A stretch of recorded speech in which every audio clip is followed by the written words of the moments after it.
एक व्यक्ति के 500 टुकड़े कर दिए जाते हैं। 50 नहीं, 5 नहीं, 500 टुकड़े। उस व्यक्ति को बोटी बोटी में काट के रख दिया जाता है।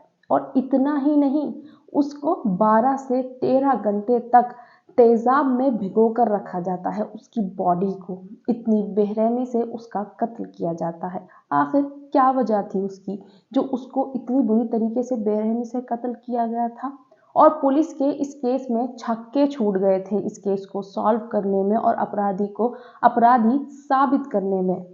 अपराधी पुलिस को चैलेंज दे रहा था कि हाँ, मैंने ही इसके 500 टुकड़े करे हैं, मैंने ही इसे मारा है। अगर साबित करके दिखा सकते हो कोर्ट में तो साबित करके दिखाओ। पुलिस के लिए कितना बड़ा चैलेंज था कि एक अपराधी मुंह से बोल रहा है कि हाँ, मैंने किया है कत्ल, लेकिन उसको साबित करना एक नामुमकिन सा हो रहा था। लेकिन एक नाखून ने उसकी सारी हैकड़ी निकाल दी थी। जहां वो 10 कदम पुलिस से आगे चल रहा था, वहीं पुलिस ने एक छोटे से नाखून से उसका जितना बड़ा अपराध था उसको साबित कर दिया था कोर्ट में। और तो और, जहां कहा जाता है कि डॉक्टर भगवान का दूसरा रूप होता है दुनिया में, वहीं पर वो डॉक्टर इंसानी जान बचाने की बजाय इंसान को 500 टुकड़ों में काट के रख देगा, सुनकर भी खौफनाक लग रहा है। क्या है पूरी कहानी, चलिए इस वीडियो के माध्यम से जानते हैं। हेलो, गुड इवनिंग, मैं हूं नशरा मिर्जा और आज की जो ये सच्ची घटना है वो है मध्य प्रदेश की। ये किस्सा है 5 फरवरी सन 2019 का। कहानी यहाँ से शुरू होती है। मध्य प्रदेश का होशंगाबाद और उसी में एक इलाका लगता है नर्मदापुरम, और उसी का जो थाना है उसके आईटी गश्त कर रहे थे। गश्त करते करते उनके वायरस पर एक मैसेज आता है कि ऐसे ऐसे एक डॉक्टर हैं जिनका नाम सुनील मंत्री है, हड्डियों के वो डॉक्टर हैं, उनके बाद जमघट लगा हुआ है, लड़ाई सी हो रही है।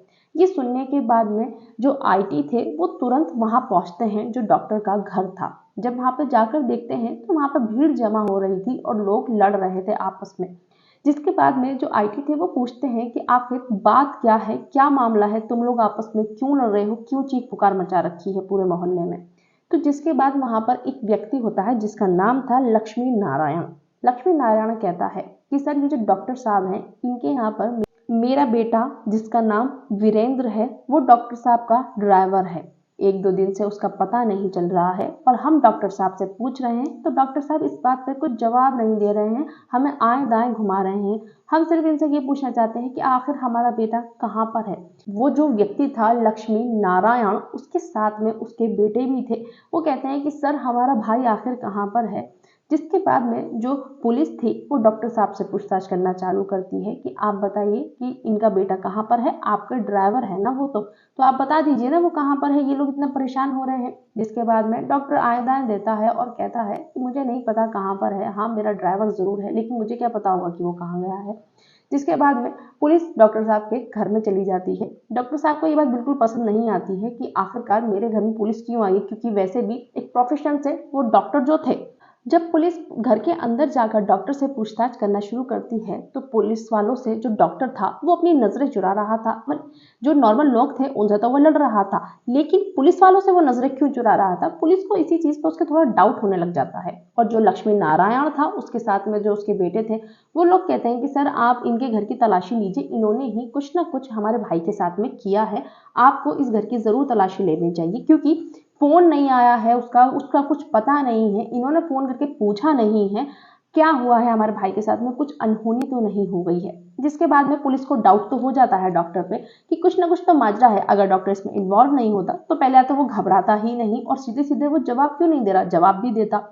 फिर क्या होता है कि उन्हीं में से एक कांस्टेबल पुलिस वाला कहता है कि सर, मुझे वॉशरूम जाना है। डॉक्टर से पूछता है तो डॉक्टर कहता है हाँ ठीक है, इधर है, चले जाओ। वो डॉक्टर आराम से बोल देता है कि वॉशरूम चले जाओ। जैसे ही कांस्टेबल वॉशरूम जाता है उसको उल्टियां लगनी शुरू हो जाती हैं, और जिसके बाद में वो इतना ज़्यादा खौफजदा हो जाता है, वो चिल्लाता है सर जल्दी इधर आइए, सर जल्दी इधर आइए, क्योंकि वो अपने बड़े अफसरों को बुलाता है। और जब बड़े अफसर बाथरूम में एंट्री लेते हैं तो उनकी भी अंदर से एक झंझनाहट सी हो गई थी। इतना बुरा मंजर था उस बाथरूम का, क्योंकि पूरे बाथरूम में खून ही खून हो रहा था, आरियां पड़ी हुई थी, पैर का टुकड़ा पड़ा हुआ था, इतने बुरे हालात थे। और जब पुलिस ने गर्दन घुमा के देखा था तो एक टब में इंसानी सर रखा हुआ था और जांच पड़ताल के बाद में पता चला था कि वो एसिड में रखा हुआ सर है, जिसे देखकर सब घूम गए थे कि आखिर इतनी बेरहमी से कोई किसी का कत्ल क्यों कर सकता है। लेकिन डॉक्टर बिल्कुल नॉर्मल था और जब डॉक्टर से पूछा जाता है कि ये सब क्या है तो कहता पता नहीं मुझे क्या है यहाँ पर, मैं तो यहाँ पे था ही नहीं, पता नहीं कौन करके चला गया, मुझे कोई फंसाने की साजिश कर रहा है। तो इस तरीके से डॉक्टर उस बात को उस टाइम पे कहता है पुलिस वालों से। इसके बाद में जो लक्ष्मी नारायण बाहर खड़े हुए लड़ रहे थे डॉक्टर से, उनको अंदर बुलाया जाता है क्योंकि पुलिस को हल्का सा शक होता है कि हो ना हो जिसके लिए एक पिता बाहर लड़ रहा है ये वही लड़का है। उन्हें बुलाकर पुलिस अंदर बिठाकर समझाती है क्योंकि हालत कुछ बहुत ज्यादा खराब थी बाथरूम की।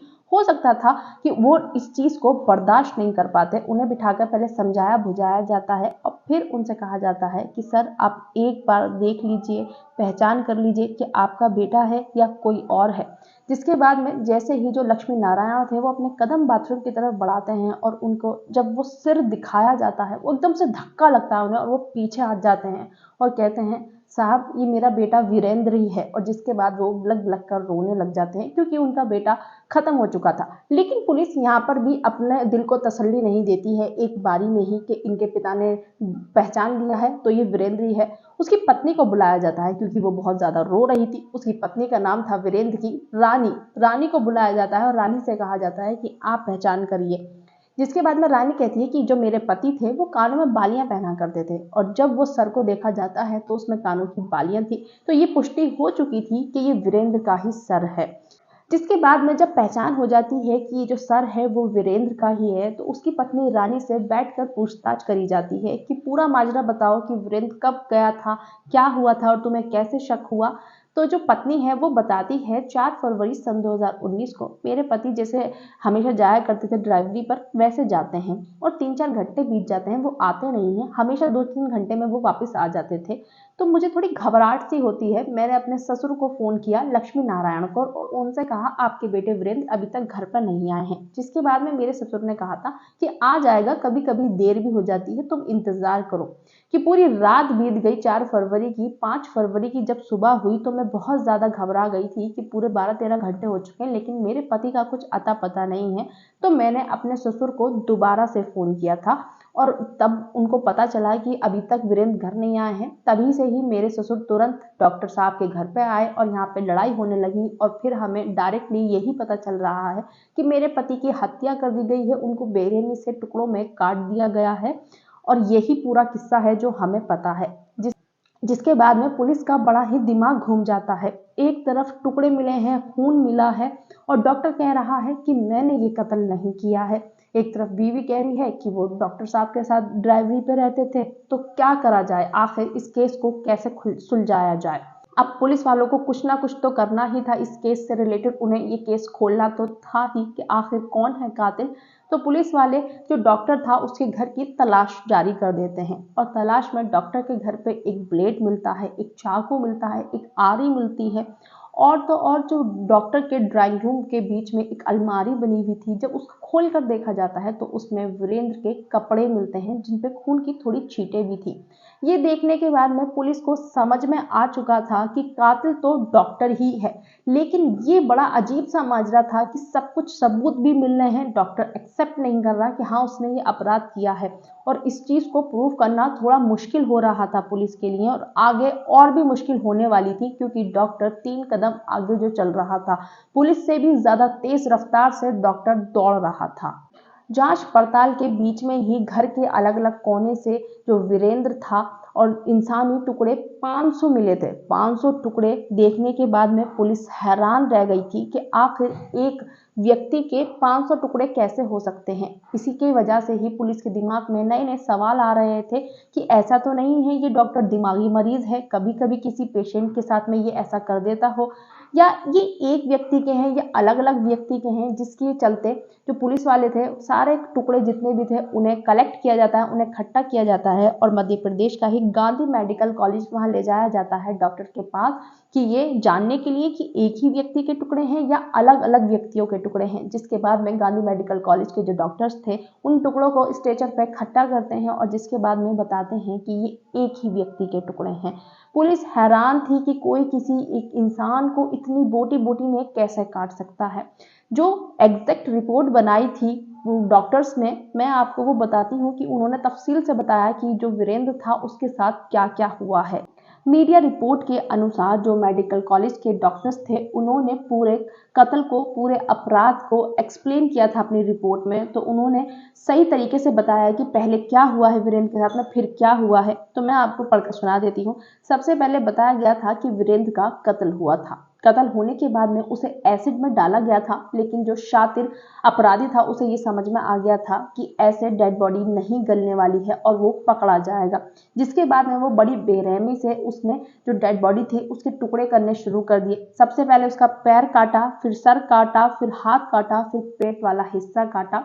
और तो और उसके बाद में उसे जानकारी थी कि 10 से 12 घंटे तक वो इन टुकड़ों को एसिड में डुबो कर रखेगा तो उसका किस्सा यहीं पे खत्म हो जाएगा और उसका अपराध कभी पकड़ा नहीं जाएगा। उसने 10 से 12 घंटे तक पूरे जितने भी टुकड़े थे उन्हें तेजाब में भिगो कर रखा था।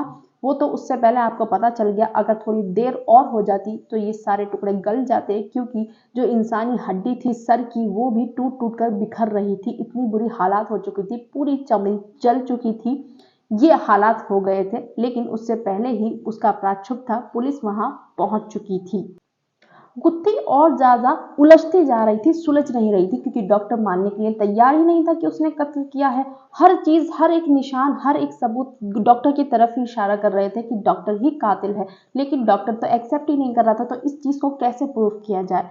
जिसके बाद में और ज्यादा फिर जब घर की तलाशी ली जाती है तो जिस गाड़ी को वीरेंद्र चलाया करता था उस गाड़ी की तलाशी लेना शुरू करते हैं। जब उसकी डिग्गी खोल के देखते हैं तो उसमें एक नई और चीज मिलती है। पूरी गाड़ी में कर्टन भरा हुआ था तेजाब की बोतलों से।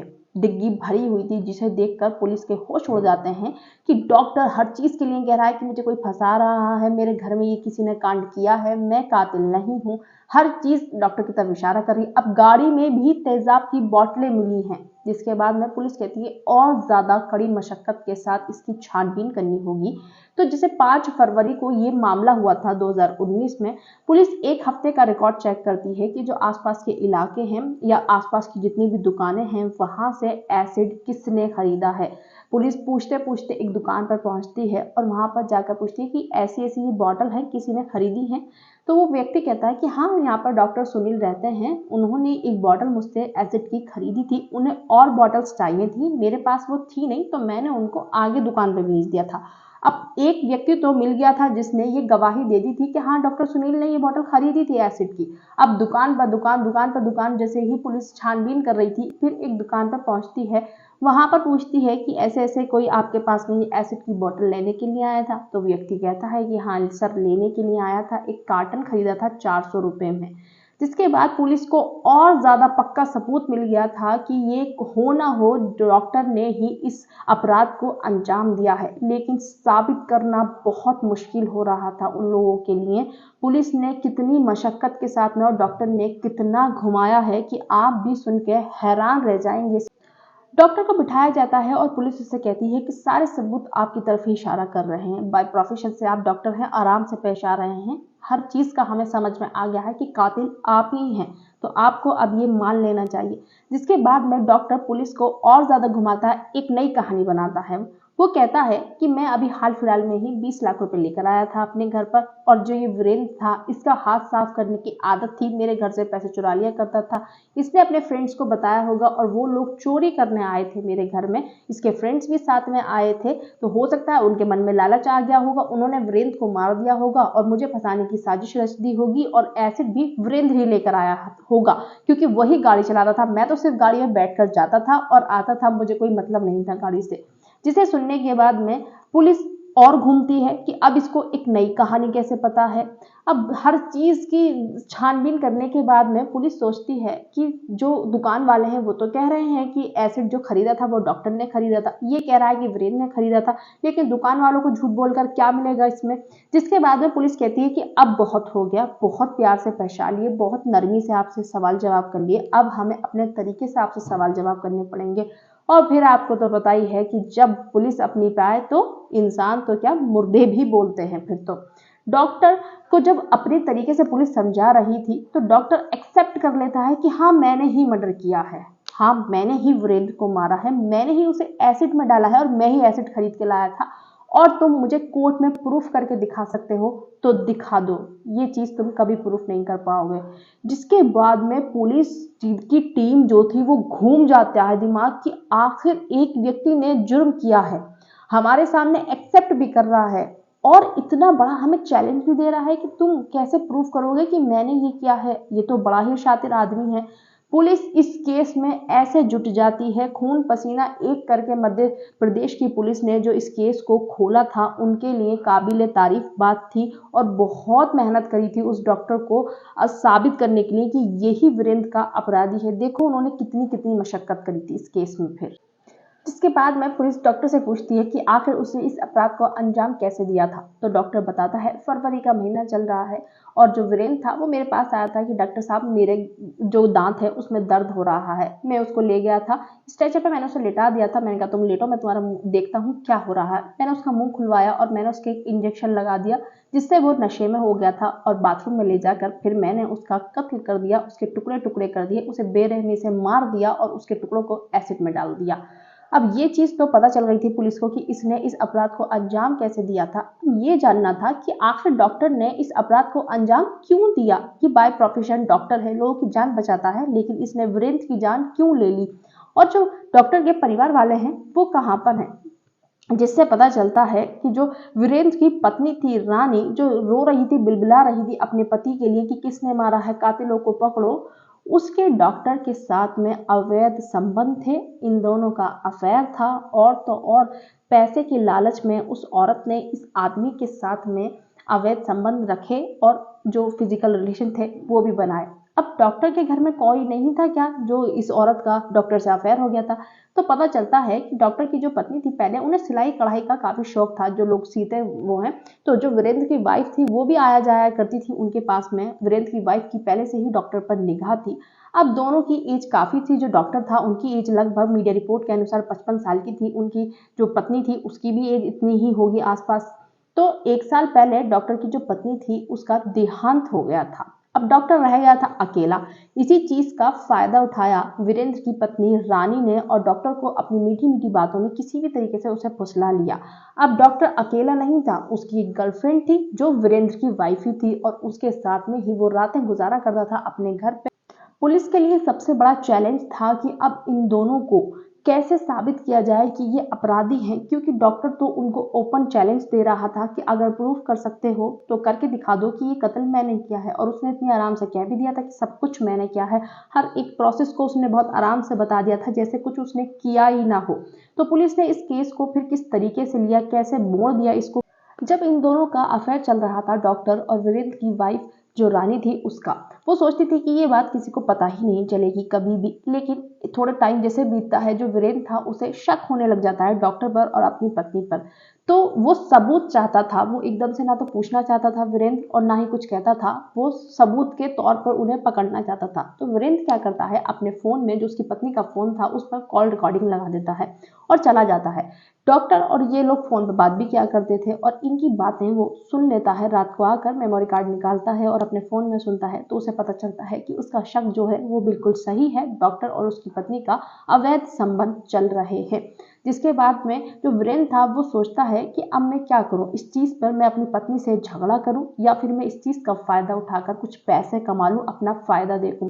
वीरेंद्र जाता है डॉक्टर के घर पर और कहता है कि तुम्हें शर्म नहीं आती, तुम कितने उम्र के आदमी हो, अपने से कितनी छोटी औरत के साथ में अवैध संबंध रखे हुए हो और मैंने ये वाली बात तुम्हारी सब में फैला दी तो सोसाइटी में तुम्हारी कितनी बेइज्जती होगी, तुम्हारा नाम कितना खराब होगा। जिसके बाद में डॉक्टर कहता है कि तुम्हें कितने पैसे चाहिए तुम बता सकते हो और इसी तरीके से ब्लैकमेल कर कर कर जो वीरेंद्र था वो डॉक्टर से पैसे ऐंठ रहा था। ये कहानी मीडिया रिपोर्ट के अनुसार ये कहा जाता है कि जो उसकी पत्नी थी रानी उसने अपने पुलिस को बताई थी ऐसी कहानी। जिसके बाद में पुलिस सोचती है कि चलो ये तो प्रूफ हो गया है कि जो डॉक्टर है कातिल तो वही है क्योंकि उसने अपने मुंह से भी हाँक गया है वो उस चीज को। और जो पत्नी है अब वो भी बता रही है कि ऐसे ऐसे मामला था, वो ब्लैकमेल किया करता था मेरा पति। तो डॉक्टर ने हो सकता है एक तरफा प्यार में आकर जो इसका पति है रानी का वीरेंद्र को उसे रास्ते से हटाने के लिए मौत के घाट उतार दिया बेरहमी के साथ में। अब इससे हम कोर्ट में प्रूव कर सकते हैं कि डॉक्टर ने ही इसके पति को मारा है।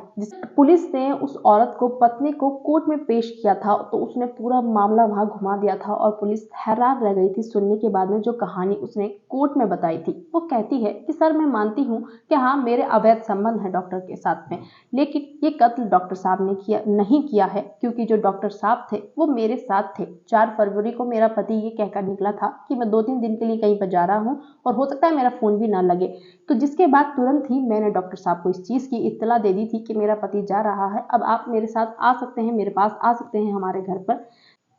जिसके बाद में डॉक्टर साहब ने पूरी रात मेरे घर पर गुजारी थी और वो सुबह 6 बजे 5 फरवरी को वहां से निकले थे। तो कत्ल डॉक्टर साहब ने नहीं किया है और डॉक्टर साहब अपने घर भी नहीं गए थे, कहीं घूमने के लिए गए थे, जिसे सुन के पुलिस के होश उड़ गए थे कि जो हम सोच रहे थे कि इसकी पत्नी जब बोलेगी कि हाँ मतलब मेरे पति के इसको पता चल गया था कि डॉक्टर से मेरा अफेयर है, तो इसके चलते डॉक्टर ने अपने प्यार में अंधा होकर मेरे पति को रास्ते से हटा दिया है, ये चीज साबित हो जाएगी।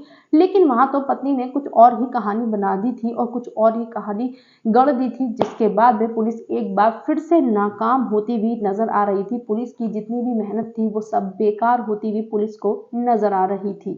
जिसके बाद में जो कोर्ट के जज थे वो कहते हैं वीरेंद्र की फोन लोकेशन इस टाइम पे कहाँ दिखा रही है, मतलब जब मर्डर हुआ उस टाइम की कहाँ दिखा रही है।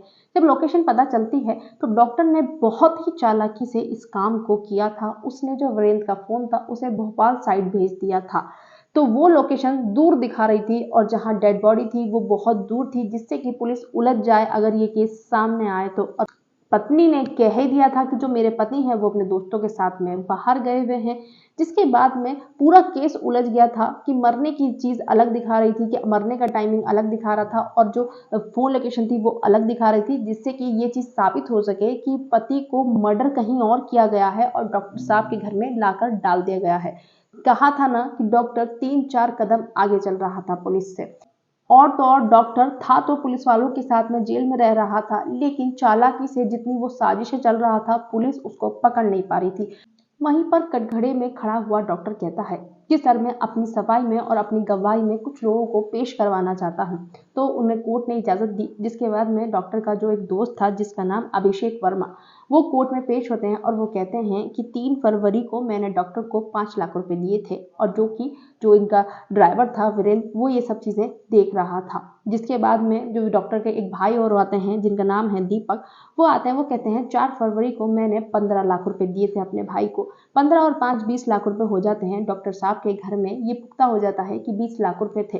जिसके बाद में जो डॉक्टर की उसकी वाइफ थी वीरेंद्र की, उसे बुलाया जाता है, उससे पूछा जाता है कि वीरेंद्र का नेचर कैसा था, वीरेंद्र किस प्रकार का था। तो जो उसकी पत्नी थी वो एक और नई कहानी बनाती है। वो कहती है कि मेरे पति को 2 लाख रुपए की जरूरत थी और वो डॉक्टर साहब से 2 लाख रुपए मांग रहे थे। डॉक्टर साहब ने जब देने से इनकार कर दिया तो वो बहुत ज्यादा गुस्से में थे, बहुत तनतनाए हुए थे और कह रहे थे कि जब ऐसा आदमी, इतना अमीर आदमी हमारी मदद नहीं कर सकता, 2 लाख रुपए नहीं दे सकता, मैं इसके यहाँ पे जॉब करता हूँ कब से, तो इसके तो 20 लाख भी पूरे गायब कर देने चाहिए। जिसे सुनने के बाद में हर चीज जो डॉक्टर था उसके फेवर में जा रही थी और डॉक्टर ने इस पर भी एक और कहानी रची। डॉक्टर कहता है कि मैं तो अपने इमरजेंसी में एक ड्यूटी पर था। जब हॉस्पिटल का रिकॉर्ड चेक होता है तो पता चलता है कि हाँ उन्होंने किसी से अदला बदली कर ली थी अपने ड्यूटी की और मैं तो फिर दोपहर के 1 बजे घर लौटा हूँ। ये भी प्रूफ हो जाता है, कागजी तौर पर भी ये प्रूफ हो रहा था कि डॉक्टर बिल्कुल निर्दोष है। एक तरफ जो वीरेंद्र की पत्नी थी वो भी डॉक्टर को बचा रही थी, डॉक्टर की चालें पुलिस से 3 कदम आगे चल रही थी। वहीं पर जो वकील था, क्योंकि पुलिस डिमांड कर रही थी कि डॉक्टर साहब का डीएनए टेस्ट होना चाहिए, क्योंकि छोटा सा बाल, थूक, जो डेड बॉडी के टुकड़े थे वीरेंद्र के, उन पे कुछ ना कुछ हुआ हुआ था, तो कि उनसे डॉक्टर साहब का हमें डीएनए टेस्ट करवाना चाहिए, जिससे साफ पता चल जाएगा आखिरकार कातिल कौन है, डॉक्टर है या कोई और है। तो वो जो वकील था वो कहता है कि डॉक्टर साहब को डीएनए की जरूरत ही नहीं है, प्रूफी तौर पर, कागजी तौर पर हम ये साबित कर रहे हैं कि डॉक्टर साहब जब वो कत्ल हुआ है घर पे थे ही नहीं, हर चीज डॉक्टर के हक में जा रही है, तो फिर डीएनए की क्या जरूरत है। अब पुलिस बेचारी घूम चुकी थी सब कुछ, वो एक तरीके से केस हारते हुए जा रहे थे कि प्रूफ ही नहीं हो पा रहा था कि डॉक्टर कातिल है, लेकिन पुलिस फिर भी हार नहीं मानती है और शातिर तरीके से एक चाल चलती है। आखिरी चाल थी कि इसमें या तो वो निकल जाते या वो हार जाते। पुलिस को किसी भी तरीके से डॉक्टर साहब का डीएनए करवाना था। वकील उनका इस चीज की इजाजत दिलवाने नहीं दे रहा था। अब जेल में क्या करते हैं, डॉक्टर साहब ने अपना नेल कट किया, नाखून काटा।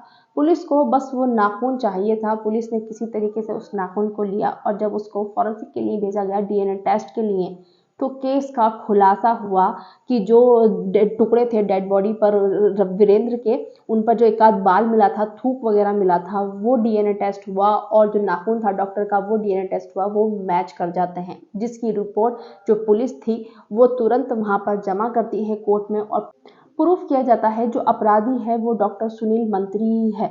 ये प्रूफ हो जाता है। 4 साल तक कितनी बुरी तरीके से पुलिस को चकमा दिया था इस डॉक्टर ने, इस अपराधी और शातिर डॉक्टर ने। साथ ही में जो उसका वकील था वो भी बड़े शातिर तरीके से एक कदम आगे चल रहा था पुलिस से।